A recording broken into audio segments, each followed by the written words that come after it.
السلام علیکم، کیا حال چال ہے آپ سب لوگوں کے؟ میں امید کرتی ہوں آپ سب بالکل ٹھیک ہوں گے۔ ناول عشق مجذوب بائی مصباح نوشین کی یہ 3rd ایپیسوڈ ہے۔ سچ آپ بھی نہیں جانتی، اس نے کہنا شروع کیا۔ میرے بابا اگر اچھے انسان نہیں تھے تو بہت برے بھی نہیں تھے، اور مرنے سے پہلے وہ اپنی ساری جائیداد بیچ کے نہیں مرے تھے، بلکہ چچا جان نے دھوکے سے ان کی ساری زمین اپنے نام کروا لی تھی۔ اس بات پہ پروین بیگم نے فوراً ڈرتے ہوئے اپنا ہاتھ اس کے منہ پہ رکھ کے اسے چپ کروایا تھا۔ وہ کیوں اپنی جان کا دشمن بنا ہوا تھا؟ تمہیں یہ باتیں کس نے بتائیں؟ پروین بیگم نے گھبرا کر کہا۔ جس نے بھی بتائی ہیں، لیکن یہی سچ ہے۔ جس وقت بابا کے ایکسیڈنٹ کی خبر چچا جان کو ملی، اس وقت انہوں نے وکیل سے کاغذات منگوا کے، جو کہ انہوں نے بہت سے پہلے بنوا کے رکھے تھے، ان پہ بابا سے پہلے دستخط لیے۔ یہ پیپر انہوں نے پہلے اس لیے بنوا کے رکھے ہوئے تھے کہ ویکینڈ پہ بابا جب گاؤں آئیں تو شراب پلا کے نشے میں ان سے دستخط کروا لیے جائیں، لیکن بابا کی اچانک موت کی وجہ سے یہ ممکن نہیں تھا۔ چچا جان نے بابا کے ہاتھوں کے انگوٹھے لگوا لیے تھے اور ان کے سائن کاپی کروا لیے تھے، اور بعد میں ہمیں اطلاع کی اور ہم پہ ظاہر کیا کہ میرے بابا نے چچا جان کو خود وہ ساری زمینیں بیچی ہیں اور اس کا پیسہ لے کے وہ اپنی عیاشی میں اڑا چکے ہیں۔ حذیفہ کے لہجے میں پہلے افسوس ابھرا، لیکن اس کے بعد وہی لہجہ بھرا گیا تھا۔ اسے سن کے بے حد صدمہ پہنچا تھا۔ کم از کم وہ اپنے چچا جان سے ایسی بے ایمانی کی توقع نہیں رکھتا تھا۔ بس چپ کر جا حذیفہ، اور آج کے بعد یہ بات تم کسی اور سے مت کرنا۔ پروین بیگم نے بالکل اچانک ہی ڈرتے ہوئے اسے روکا تھا۔ نہیں امی جان، میں اب چچا جان سے اپنا حصہ لے کے رہوں گا۔ اس کے لہجے کا عزم پروین بیگم کے اوسان خطا کر گیا۔ میں نے کہا نا تم ایسی کوئی غلطی نہیں کرو گے۔ مجھے معاف کیجیے گا، لیکن میں یہ بات نہیں مان سکتا۔ آپ نے ساری زندگی یہاں نوکروں کی طرح گزاری، میں اب آپ کو وہ سب دلا کے رہوں گا جو آپ کا حق ہے۔ اس کے لہجے میں عزم تھا، لیکن پروین بیگم اس پہ فخر نہیں کر سکیں۔ یہ ان کے لیے لمحہ فکریہ تھا۔ ان کے بیٹے نے یہ کون سی راہ چن لی تھی؟ میں اپنی زندگی میں بہت خوش ہوں، سمجھے تم؟ اور ابھی تم اتنے بڑے نہیں ہوئے کہ ایسی باتوں کے فیصلے کر سکو۔ تمہارے چچا کے بہت سے احسانات ہیں تم پر، ورنہ آج تم یہاں اتنے سکھ میں نہ ہوتے۔ انہوں نے اسے درستی سے ڈانٹ دیا تھا۔ کوئی احسان نہیں تھا ان کا، صرف اپنا گناہ چھپانے کے لیے انہوں نے میرے سر پہ ہاتھ رکھا تھا، تاکہ کسی کو پتہ نہ چل سکے، کوئی ان کے گریباں پہ ہاتھ نہ ڈال سکے۔ رہی صحیح کسر آپ نے پوری کر دی، اس گھر میں ملازمہ بن کر۔ اس بار وہ جذباتی انداز میں کہتے ہوئے چلایا تھا۔ بس کر دو حذیفہ، خدا کے لیے، اگر کسی نے تمہاری یہ بات سن لی نا تو قیامت آ جائے گی۔ تو آ جانے دے قیامت، کم از کم سچ اور جھوٹ کا فیصلہ تو ہو پائے گا۔ وہ بغیر ڈرے ایسے بولا تھا جیسے سب کچھ ہی طے کیے ہوئے تھا۔ تمہیں جس نے یہ سب کچھ بتایا ہے، صرف تمہارے چچا کے خلاف بھڑکایا ہے تمہیں، اور کچھ نہیں۔ وہ بے بس ہو کر بس یہی کہہ سکیں۔ مجھے کسی نے نہیں بھڑکایا، میں نے خود اس بات کا سراغ لگایا ہے۔ اس نے دانستہ طور پہ منشی صاحب کا نام نہیں لیا تھا، کجا اس کی امی ان تک نہ پہنچ جائیں۔ پھر بھی میں تمہیں اس بات کی اجازت نہیں دوں گی کہ تم اپنے چچا سے کوئی ایسی بات کرو۔ پروین بیگم کے لہجے میں قطعیت تھی۔ میں الیکشن کے دنوں میں ان سے کوئی بات نہیں کروں گا، اس نے اطمینان سے کہہ کے ناشتہ شروع کیا تھا۔ تم کبھی ان سے اس موضوع پہ بات نہیں کرو گے، سنا تم نے؟ پروین بیگم نے اپنے جسم کا پورا زور لگا کے اپنے لہجے کو مضبوط کیا، ورنہ تو ان کی سانس ہی نہیں کر رہی تھی۔ حذیفہ کو یہ باتیں آخر کس نے بتا دی تھیں؟ اس وقت تو انہوں نے اسے خاموش کروا دیا تھا، لیکن اب 2-4 ماہ بعد وہ پھر وہی باتیں دہرا رہا تھا۔ پروین بیگم کے لیے اس سے بڑی پریشانی کی بات کوئی اور ہو ہی نہیں سکتی تھی، اس لیے کہ وہ اس کے یہ بتانے پہ کہ اس کے چچا جان سے براہ راست اپنے حصے کی بات کی ہے پریشان ہو گئی تھی۔ وہ سمجھ سکتی تھی کہ راحت اکبر کی کیا حالت ہوئی ہوگی، اور چاندنی بیگم اس بات کو لے کر انہیں کتنا بھڑکا رہی ہوں گی۔ اب یقیناً گھر میں کوئی طوفان آنے والا تھا۔ کیوں طوفان لانا چاہتے ہو اس گھر میں؟ تمہیں اس گھر کا سکون کیوں برا لگتا ہے؟ جیسے چل رہے چلنے دو خدا کے لیے، پروین بیگم نے روتے ہوئے اسے ڈانٹا۔ آپ نے میرے مستقبل کے لیے کیا سوچ رکھا ہے امی جان؟ حذیفہ نے اچانک ہی ان کے سامنے سوال رکھا تھا۔ اگر چچا چچی ہمیں کسی بھی وقت اس گھر سے نکال دیں تو میرے پاس کیا ہے ایسا کہ میں آپ کو گھر کے تحفظ کے ساتھ 2 وقت کی روٹی بھی کھلا سکوں؟ وہ بے حد سنجیدہ تھا۔ پروین بیگم کو پہلی بار اس کی سوچ کی گہرائی کا اندازہ ہوا۔ اللہ تعالیٰ مسبب الاسباب ہے، جس نے پیدا کیا وہ بھوکا نہیں رہنے دے گا، انہوں نے کہا تو حذیفہ ہنس دیا۔ اللہ نے ہی عقل دی ہے کہ ہم اسے استعمال کر کے اپنا اچھا برا خود سوچیں، اس لیے نہیں کہ ہاتھ پہ ہاتھ باندھے خود کو حالات کے دھارے پہ چھوڑ دے کہ وہ ہمیں جس جگہ چاہے بہا لے جائے۔ اس کے پاس سارے سوالوں کے جواب تھے۔ تم چھوڑ دو خود کو حالات کے سہارے، کسی بھی بات کی فکر مت کرو، پروین بیگم نے قطعیت سے کہا تو حذیفہ مسکرایا تھا۔ نہیں امی جان، یہ میری بقا کی جنگ ہے، اسے میں ضرور لڑوں گا۔ آپ میرا ساتھ نہیں دے سکتی تو مجھے روکے بھی مت۔ جانتی بھی ہو تمہارے چچا جان کیا کر سکتے ہیں تمہارے ساتھ؟ میں تیار ہوں، حذیفہ نے اٹھتے ہوئے کہا۔ آپ میری طاقت نہیں بن سکتی تو میں آپ کو مجبور نہیں کروں گا، لیکن میری کمزوری بھی مت بنے پلیز، یہ میری ریکویسٹ ہے آپ سے۔ اس نے اٹھتے ہوئے اپنی ماں کے کندھے دونوں ہاتھوں سے دبائے، التجائیہ انداز میں کہا تھا۔ پروین بیگم اس بار اس سے کچھ نہیں بول سکیں۔ کہاں جا رہے ہو؟ انہوں نے اس کی تیاری دیکھ کے پوچھا تھا۔ ایک کام ہے، ہو سکتا ہے آنے میں رات ہو جائے، آپ پریشان مت ہوئیے گا۔ حذیفہ نے والیٹ میں پیسے رکھتے ہوئے کہا تھا۔ پروین بیگم سر ہلا کے رہ گئی تھیں۔ کچھ بتاتے کیوں نہیں، کہاں جا رہے ہو؟ ایک وکیل دوست کے پاس جانے، تھوڑا سا کام ہے۔ حذیفہ کے لہجے میں لاپرواہی تھی، لیکن پروین بیگم دہل گئیں۔ وہ اپنے باپ جیسا نرالی فطرت کا تھا، پہلے کسی بھی کام کی ہوا نہیں لگنے دیتا تھا، جب دھواں اٹھتا تو خبر ہوتی تھی۔ تم کیوں جا رہے ہو وکیل کے پاس؟ ارے میری ماں، پرسکون رہو، خواہ مخواہ میں اپنا بلڈ پریشر ہائی کرنے کی ضرورت نہیں ہے۔ میں منشی جی کے بیٹے کی ضمانت کے لیے وکیل سے ملنے کے لیے جا رہا ہوں۔ پروین بیگم کی جان میں جان آئی۔ وہ جانتی تھیں منشی کے بیٹے سے ایک لڑکے کا ایکسیڈنٹ ہو گیا تھا، بچہ کافی زخمی ہو گیا تھا، اسی وجہ سے اس کا پرچہ کٹ گیا تھا، حالانکہ راحت اکبر نے کافی کوشش بھی کی تھی۔ آنے والوں میں صرف ایک خاتون تھیں جنہوں نے سر تا پیر اسے گھور کے دیکھنے کے بعد چائے میں بسکٹ ڈبو کے اپنے منہ میں ڈال لیا تھا۔ تو یہ ہے تمہاری بیٹی؟ فارا نے جذبز ہوتے تصحیح کی۔ سوتیلی بیٹی؟ ارے ہاں وہی، تمہاری بیٹی تو تمہارے جیسی ہوتی، مکھن ملائی سے بنی۔ سکینہ بوا نے بسکٹ منہ میں ڈالتے ہوئے خوش آمدید لہجہ اپنایا تھا۔ بھلا فارا کے حسن کا کون مترف نہیں تھا اس محلے میں؟ جلدی بولو بوا، پھر میں رشتہ پکا سمجھوں۔ فارا کو سکینہ بوا کے بے وقت اور بلا وجہ کی خوشامد اچھی نہیں لگ رہی تھی۔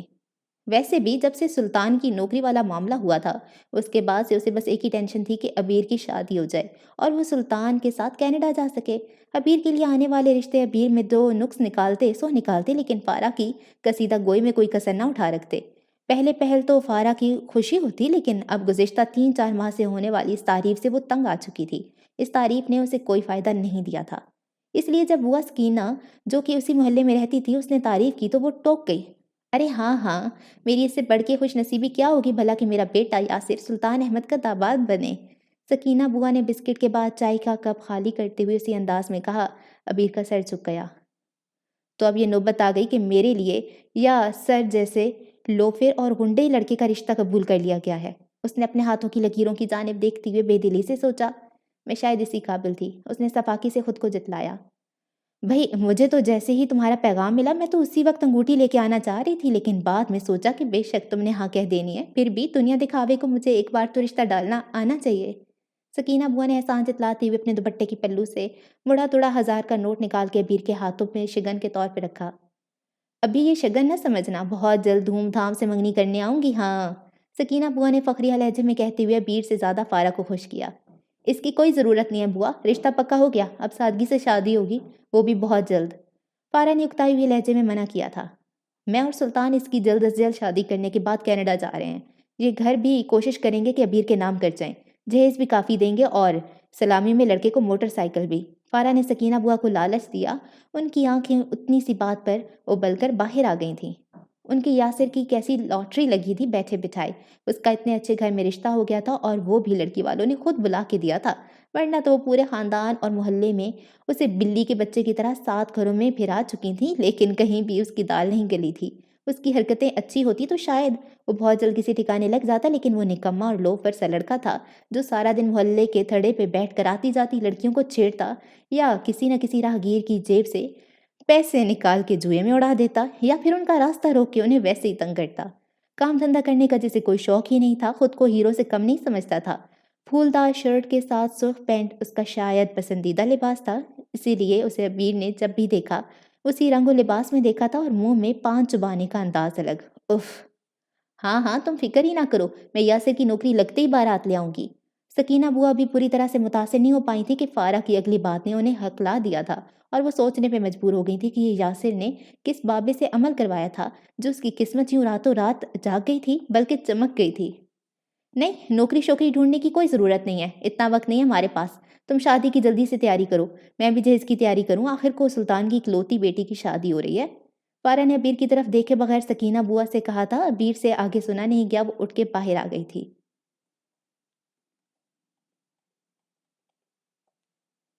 برا وقت کبھی بتا کے نہیں آتا، اور اس کے ستارے تو آج کل ویسے ہی گردش میں تھے۔ تاریخ میں ایسے کئی ابواب رقم ہے جب حق کی آواز بلند کرنے والوں کو کچل دیا گیا۔ چاندنی بیگم ساری رات سو نہیں سکی تھیں، انہیں رو رو کے اپنی غفلت پہ افسوس ہو رہا تھا۔ انہوں نے آخر اپنی آنکھیں بند کیوں کر لی تھیں؟ انہوں نے نیلم پہ نظر کیوں نہیں رکھی تھی؟ آخر خبر کیوں نہیں ہو سکی؟ ان کی بیٹی کسی اور راہ کی مسافر بن رہی ہے جہاں سوائے ذلت و بدنامی کے کچھ اور نہیں ملتا۔ وہ سمجھ کیوں نہیں سکی کہ نیلم اس رشتے پہ خوش نہیں ہے؟ وہ منگنی کے بعد سے بہت گمسم رہنے لگی ہے۔ وہ یہ بھی نہیں سمجھ سکیں کہ ان کی آنکھوں میں سرکشی اور ذہن اور دل میں کوئی اور بس چکا ہے، جس کی محبت اسے آسمانوں کی اور اڑائے جا رہی ہے۔ وہ بستر پہ لیٹی راحت اکبر کی طرف سے کروٹ کیے ہوئے تھیں، لیکن انہیں نیند نہیں آ رہی تھی۔ بہت سال وہ بے فکر کی نیند سو لی تھیں، لیکن اب وہ مزید نہیں سو سکتی تھیں۔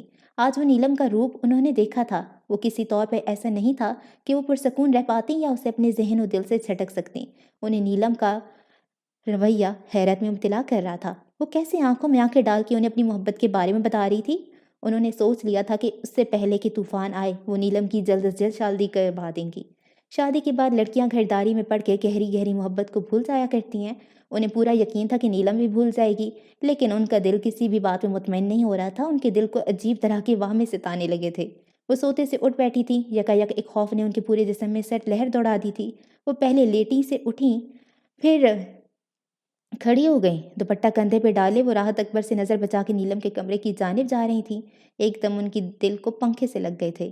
وہ گرتی پڑتی اس کے کمرے کے دروازے تک پہنچی، لیکن اس سے پہلے کہ وہ اندر جا کے اس سے بات کرتیں یا سمجھ چاہتیں، اندر سے آتی آواز نے ان کے قدم منجمد کر دیے تھے۔ میں نہیں رہ سکتی اب یہاں، آخر تم کب کرو گے اپنی امی جان سے بات؟ میری حالت سے تم واقف ہی ہو، میں آخر اور کتنی دیر تک اس حقیقت کو چھپاؤں گی؟ نہیں، میں مزید صبر نہیں کر سکتی۔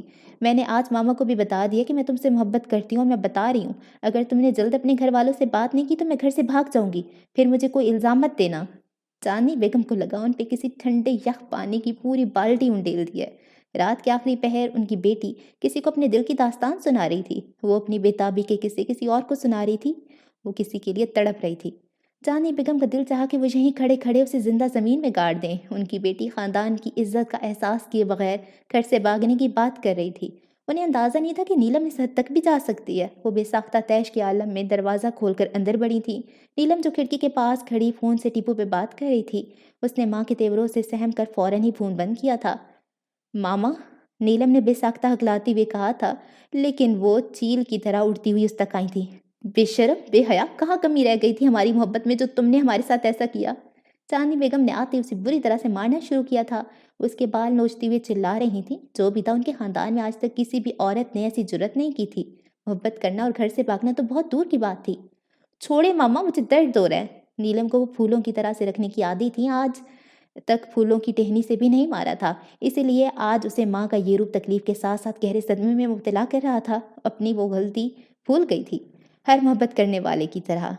جان سے مار دوں گی تمہیں میں، بول کون ہے وہ جس کا گناہ تیرے پیٹ میں پل رہا ہے؟ اچانک ہی انہوں نے ہذیانی انداز میں چیختے ہوئے کہا تھا۔ نیلم بے ساختہ خاموش ہوئی تھی۔ وہ کیا بتاتی کہ وہ کیا کر چکی ہے؟ چاندنی بیگم پہ جنون سوار تھا۔ ان کے انداز سے ایسا لگ رہا تھا جیسے وہ آج نیلم کو جان سے مار ہی دیں گی۔ وہ اسے مار رہی تھیں جب ان دونوں ماں بیٹی کا شور سن کر راحت اکبر اور پروین ایک ساتھ اپنے کمرے سے نکلے تھے۔ کیا بات ہے چاندنی، کیوں جھگڑ رہی ہو؟ اچانک ہی راحت اکبر ان دونوں کے پاس آئے تھے۔ چاندنی بیگم نے غصے اور نفرت سے نیلم کی طرف دیکھا جو بھاگ کے باپ کی طرف پڑی تھی۔ میں اسے جان سے مار دوں گی، میں اسے زندہ نہیں چھوڑوں گی، وہ ہذیانی انداز میں کہتی ہوئی ایک بار پھر اس کی جانب بڑھی، لیکن اکبر نے اسے بچا لیا تھا۔ پروین بیگم ہکا بکا سی ساری صورتحال سمجھنے کی کوشش کر رہی تھی۔ بابا مجھے بچا لے ماما سے۔ نیلم باپ سے لپٹی، نہ جانے انہیں کیا ہو گیا ہے۔ وہ راحت اکبر کے پہلو سے لگی رو رہی۔ اس سے پوچھیں کون ہے وہ جس کے ساتھ یہ؟ اس سے آگے چاندنی بیگم پوچھ نہیں سکی تھیں، حجاب مانے تھا۔ کچھ راحت اکبر کے چہرے کے تاثرات ہی ایسے تھے کہ وہ ایسی بری خبر انہیں فوری طور پہ نہیں سنا سکی۔ اسی وقت گھر میں داخل ہوتے حذیفہ نے شور کو عجیب حیرت سے سنا تھا کہ گھر میں اس تماشے سے پہلے نوکر وہاں موجود نہیں تھے۔ رات کا 1 بج رہا تھا اور اس وقت ابھی بھی شہر سے لوٹا تھا۔ سارا دن کی خواری کے بعد اب وہ بے حد تھک چکا تھا۔ کون؟ تم کس کی بات کر رہی ہو؟ راحت اکبر کی سمجھ میں نہیں آ رہا تھا کہ چاندنی بیگم کیا کہہ رہی ہیں۔ ویسے بھی وہ غصے کی بے حد تیز ہونے کے ساتھ ساتھ بے حد جذباتی واقعہ ہوئی تھیں۔ وہ موقع محل دیکھے بنا اپنے جذبات کے اظہار کر دینے کی قائل تھیں، اسی لیے وہ اب بھی اپنا غصہ نفرت نہیں چھپا سکی تھی، ورنہ سمجھداری سے کام لیتی تو یہ بات دبا دیتی، لیکن وہ اپنا طیش دبا نہیں سکیں۔ وہ اتنی معاملہ فہم نہیں تھیں۔ بول کون ہے وہ بزاد جس کے ساتھ تو منہ کالا کر چکی ہے، بول۔ چاندنی بیگم نے آگے بڑھ کے ایک بار پھر اسے مارتے ہوئے پوچھا۔ نیلم راحت اکبر کے پہلو سے چپکی کھڑی روتی رہی تھی۔ اس بات پہ ان کی گرفت بے ساختہ اس کے کندھوں پہ ڈھیلی پڑی۔ نیلم نے روتے ہوئے اندر داخل ہوتے حذیفہ کی جانب اشارہ کیا تھا۔ راحت اکبر تو کیا چاندنی بیگم بھی دم خود رہ گئی تھیں۔ مجھے یہ سب کرنے کے لیے حذیفہ نے اکسایا تھا۔ اندر داخل ہوتے حذیفہ نے روتی ہوئی نیلم کے منہ سے اپنا نام کسی قدر حیرت سے سنا تھا۔ باقی سب نفوس ایسے کھڑے تھے جیسے کسی نے ان کے جسم سے جان نکال دی ہو۔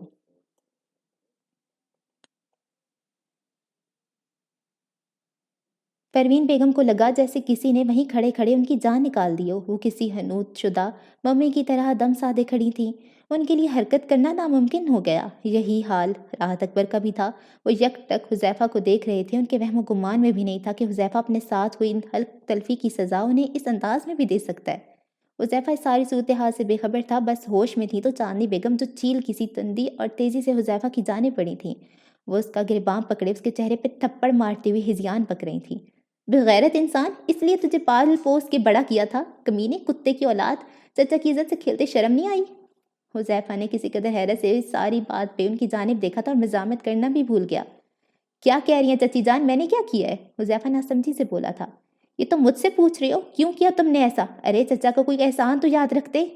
چاندنی بیگم نے روتے ساتھ میں چیختے ہوئے اسے شرم دلائی۔ نیلم ایک جگہ کھڑی دبکی سمٹی رو رہی تھی۔ مگر میں نے کیا کیا ہے، کچھ پتہ تو چلے۔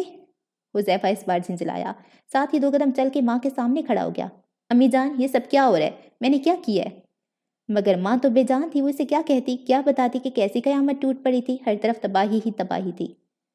بدلہ لینا تھا تو مجھ سے لیتے گھٹیا انسان۔ راحت اکبر نے بھی کہنا شروع کیا۔ ان کی آنکھوں سے آگ کی لپٹیں اٹھ رہی تھیں اور لہجے میں لوہے جیسی کاٹ تھی۔ کہا تھا نا میری بیٹی پہ کوئی بات بھی کرے تو اس کی زبان کاٹ دوں، کجا اس کی عزت کی دھجیاں اڑانے کی جرت کرنا۔ انہوں نے حذیفہ کو مارنا شروع کر دیا تھا۔ حذیفہ خاموشی سے پٹتا رہا، یہاں تک کہ راحت اکبر خود ہی ہانپنے لگے۔ یہ جھوٹ ہے، میں نے کچھ نہیں کیا۔ حذیفہ بہت دیر بعد بولنے کے قابل ہوا۔ کیوں جھوٹ ہے یہ؟ میری زندگی خراب کر کے تم یوں اب جان نہیں چھڑا سکتے۔ تم نے کہا تھا کہ میں چچا جان کو منا لوں گا۔ نیلم وحشیانہ انداز میں آگے بڑھی۔ حذیفہ نے اسے کینہ توز نظروں سے دیکھا۔ لمحے میں وہ ساری صورتحال تک پہنچا تھا۔ وہ جان چکا تھا کہ وہ کس سازش کا شکار ہوا ہے۔ تم جھوٹ بول رہی ہو، میرا تم سے کوئی واسطہ نہیں ہے، یکا یک حذیفہ نے سرسراتے لہجے میں بولا تھا۔ کیوں واسطہ نہیں ہے؟ میرے ساتھ محبت کے دعوے کرتے وقت تمہیں یہ یاد نہیں تھا کیا؟ مجھے اپنے جال میں پھنسا کے اب تم یوں نہیں مکر سکتے۔ نیلم نے اب اس پہ سب کے سامنے الزام تراشی کر دی تھی۔ کیوں اکسایا مجھے یہ سب کرنے پہ؟ وہ چیخی تھی۔ راحت اکبر نے قہر و غضب سے مٹھیاں بھینچ لی تھیں۔ چاندنی بیگم نے اس ہار کو قبول نہ کرتے ہوئے زمین پر بیٹھ کے رونا ڈال دیا۔ دیکھ لیا چودھری صاحب، میں شروع سے کہتی آ رہی ہوں کہ سمپولیوں کو پالنے کی ضرورت نہیں ہے، یہ کسی دن آپ کو ڈس لے گا، مگر آپ نے میری بکواس نہیں سنی۔ وہ 2 ہتھڑ اپنے سینے پر مارتے ہوئے راحت اکبر سے بولی تھی، ہو گئی خوش، کر دیا تمہارے بیٹے نے ہمیں برباد، جشن مناؤ اپنی کامیابی کا، لے لیا تم دونوں نے بدلہ ہم سے۔ اب وہ پروین کی جانب رخ کیے انہیں کوس رہی تھی۔ میں اس کا خون پی جاؤں گا، اس کی بوٹی بوٹی کر کے کتوں کے آگے پھینکوا دوں گا، اس نے مجھے سمجھ کیا رکھا ہے۔ وہ ایک بار پھر حذیفہ پہ پل پڑے۔ اس بار حذیفہ نے انہیں پرے دھکا دیا۔ وہ لڑکھڑائے، آپ کا چور میں نہیں ہوں، یہ گھٹیا لڑکی مجھ پہ الزام لگا رہی ہے۔ وہ غصے کا شروع سے ہی تیز تھا، اسی لیے اس وقت آپے سے باہر ہو گیا تھا۔ تو اس رات جب تم مجھے ساتھ والے گاؤں سے لینے گئے تھے، تب برستی بارش میں تم نے میرے ساتھ کیا کیا تھا، بولو۔ نیلم آنکھوں میں آنکھیں ڈالے اسے کہہ رہی تھی۔ حذیفہ کا جی چاہا تھپڑ مار کر اس کا منہ بند کر دے۔ وہ کس قدر بے حیائی سے اپنے باپ کے سامنے ایسی باتیں کر رہی تھی۔ اپنی بکواس بند کرو ورنہ میں تمہاری زبان کھینچ لوں گا۔ حذیفہ اسے مارنے کو لپکا۔ نیلم بغیر ڈرے اپنے باپ کے قدموں میں جا بیٹھی۔ بابا مجھے معاف کر دیں، مجھے یہ سب کرنے اور کہنے پہ اس نے اکسایا تھا، اس نے مجھے برگلایا تھا۔ بابا میرا کوئی قصور نہیں ہے، اس نے میرے ساتھ زبردستی کی تھی۔ نیلم آنکھوں میں آنسو بھر کے گڑ گڑاتے ہوئے باپ کے قدموں سے لپٹی۔ مجھے جان سے مار دے بابا، لیکن مجھ سے بدگمان مت ہو، میں مجبور تھی، کمزور تھی اور بے بس بھی۔ اس نے مجھے جان سے مارنے کی دھمکی دی تھی، اس نے مجھے ڈرا دیا تھا، اگر میں نے اس کی بات نہ مانی تو یہ مجھے کسی کو منہ دکھانے کے قابل نہیں چھوڑے گا۔ بابا، نیلم باپ کے قدموں سے لپٹی روتے ہوئے تابوت میں آخری کیل ٹھونک رہی تھی، وہ تابوت جو اس نے حذیفہ کے لیے تیار کیا تھا۔ راحت اکبر نے قہر بھری نگاہ حذیفہ پہ ڈالی۔ کیا کیا نہیں تھا انہوں نے اس کے لیے؟ ہمیشہ اس کی خوشی کا خیال رکھا تھا، حالانکہ وہ بدگمان ہو جایا کرتا تھا، وہ لوگوں کی سنی سنائی باتوں میں بھی آ جایا کرتا تھا، لیکن وہ اسے بچہ سمجھ کے نظر انداز کرتے آئے تھے۔ کچھ عرصہ پہلے اس نے جائیداد میں سے اپنا حصہ مانگنے کی بات کی، تب بھی کتنا کچھ انہوں نے کہہ دیا تھا، لیکن وہ چپ کر کے سہ گئے تھے۔ وہ اسے اتنی اہمیت دیتے ہی نہ تھے۔ انہیں اندازہ کہاں تھا کہ دشمن بھلے جتنا ہی کمزور ہو، اسے کمزور نہیں سمجھنا چاہیے، اور مکافات عمل بھی کسی چڑیا کا نام ہے۔ حذیفہ راحت اکبر کے سامنے ڈرامہ کرتی نیلم کو دیکھتی ہوئی اس کا خون پی جانے کے در پہ تھا۔ اس کا جی چاہ رہا تھا کہ اس کا ایسا حال کرے کہ وہ عبرت کا نشان بن جائے۔ وہ سراپا شکوہ بن گیا، جبکہ نیلم ایک بار پھر اپنی معصومیت کے پیش نظر اپنے والدین کی نظر میں خود سرخرو ہو چکی تھی۔ نیلم نے ان سے کہا کہ اس نے اسے دھمکایا تھا تو وہ مان گئے، حذیفہ نے اسے ڈرایا تھا وہ یہ بھی مان گئے، لیکن نیلم نے انہیں بتانے کی ہمت نہیں کی، خود لٹتی رہی۔ یہ سوال بھی چلو مان لیا کہ ان کے ذہن میں نہ آیا ہو، لیکن حذیفہ اکبر سے زیادہ طاقتور تو نہیں تھا، اس نے جب پہلی بار نیلم سے کوئی بات کی تھی وہ اسی وقت ان سے کہہ دیتی، خود ہی اس سے نمٹ لیتے۔ وہ اپنی ماں کی گود میں سر رکھے پھوٹ پھوٹ کے رویا، ابھی اور کتنے امتحانات باقی تھے بھلا۔ رات کے آخری پہر جب چاند اپنی منزل کی جانب رواں تھا، وہ دونوں ماں بیٹا جاگ رہے تھے۔ پروین نے اس سے کوئی بات نہیں کی تھی، وہ بس خاموش تھی اور حذیفہ کو اس خاموشی سے ڈر لگ رہا تھا۔ جو کچھ آج نیلم نے کیا تھا اس نے اسے ہلا کے رکھ دیا تھا۔ وہ کبھی سوچ بھی نہیں سکتا تھا کہ نیلم اس کے ساتھ اتنا گھناؤنا کھیل بھی کھیل سکتی ہے۔ اور حیران تو پروین بھی تھی کہ ان کی سمجھ میں نہیں آ رہا تھا کہ نیلم نے ایسا کیوں کیا تھا۔ حذیفہ کے ساتھ اب پچھلے کچھ عرصہ سے اس کا رویہ بہتر ہو گیا تھا، لیکن اس میں تو کہیں سے بھی ایسا نہیں ظاہر ہوتا تھا کہ ان دونوں کے درمیان ایسی بات چلی ہے۔ بقول نیلم کے حذیفہ اسے ڈراتا دھمکاتا تھا تو نیلم تو اسے خائف رہتی، اس کا رویہ حذیفہ سے اتنا اچھا نہیں ہو سکتا تھا۔ حذیفہ خاموش بیٹھی ماں کے قدموں میں بیٹھ گیا تھا، سر جھکا کے ان کی گود میں رکھ دیا اور پھوٹ پھوٹ کے رو دیا۔ امی جان آپ تو میرا اعتبار کریں، آپ کا بیٹا ایسا نہیں ہے، میں نے ایسا کچھ نہیں کیا۔ پروین بیگم خاموش رہیں۔ حذیفہ کتنی ہی دیر سے سکتا رہا، وہ تو اپنی ماں کے دکھوں کے ازالے کی کوششوں میں لگا ہوا تھا۔ وہ تو بس اپنی ماں کو سکھ اور سکون اور خوشیاں دینے کا متمنی تھا۔ اس نے تو یہ سوچا نہ تھا، اسے کیا خبر تھی کہ اس کے ساتھ یہ سب ہو جائے گا۔ اس کا ذہن تو اس وقت اس ساری بات کو سمجھنے کے بعد اتنا معاوف ہو گیا تھا کہ اس کی سمجھ میں ہی نہیں آ رہا تھا کہ وہ کیا بات کرے۔ اپنے حق میں جو بولنا چاہتا تھا بول ہی نہیں پایا، الفاظ دم توڑ گئے، قسمت ساتھ چھوڑ گئی تھی۔ اس نے اپنی ماں کے بوڑھے چہرے کی جانب دیکھا اور پھیکے سے انداز میں مسکرایا۔ وہ کب اپنی ماں کے ساتھ زندگی آسان کر پائے گا؟ کھانا لاؤں تیرے لیے؟ ماں کو تو بس ایک ہی فکر تھی کہ وہ بھوکا نہ سو جائے۔ بھوک نہیں مجھے، اس نے آہستہ سے بتایا۔ ماں نے ماتھے پر آئے بال ہٹائے۔ امی جان آپ میرا یقین کرتی ہیں نا؟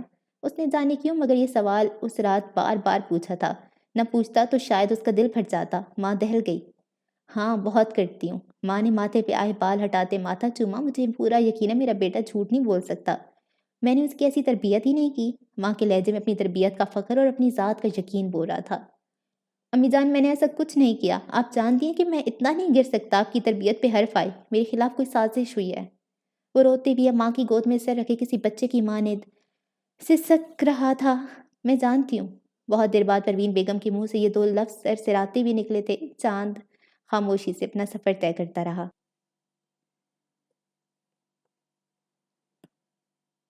چودھری صاحب، رات کے آخری پہر دوسرے کمرے موجود میاں بیوی بھی جاگ رہے تھے۔ چاندنی بیگم کا سر درد سے پھٹ رہا تھا اور بہت رونے کی وجہ سے ان کی آنکھیں سوج گئی تھیں۔